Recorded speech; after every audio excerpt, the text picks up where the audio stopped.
Hello, welcome back to the Future Abroad series. If you have watched the previous episodes, then you have arrived at the decision of your study destination, you have selected the course that will fulfill your career aspirations, and you have been able to provisionally plan your finances. So today we want to know what happens next. And the next part of this entire journey is to make the actual application for admission to the university. Before we talk about the several steps that you must complete, it's very important to understand that these things take time, and therefore it is essential that you apply as early as possible in order for you to have sufficient time to complete these tasks and also qualify for scholarships that usually are consumed early into the admission process. So now let's talk about the admission process. The first thing that you must do is gather all the relevant documents required for admission. These will typically include academic documents, your passport copy, and a wholesome CV that underlines all your relevant skills, work experiences, and voluntary experiences. This document can be key for certain applications, enabling you to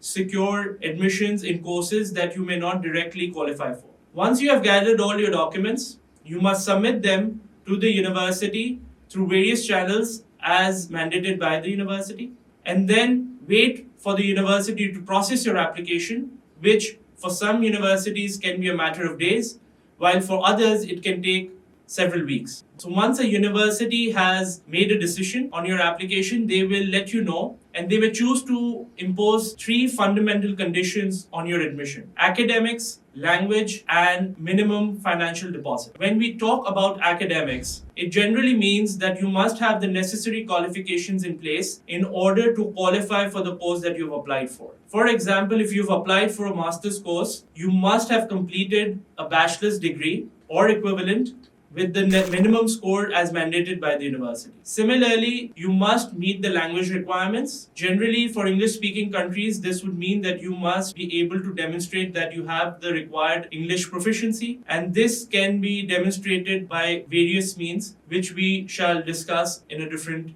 episode.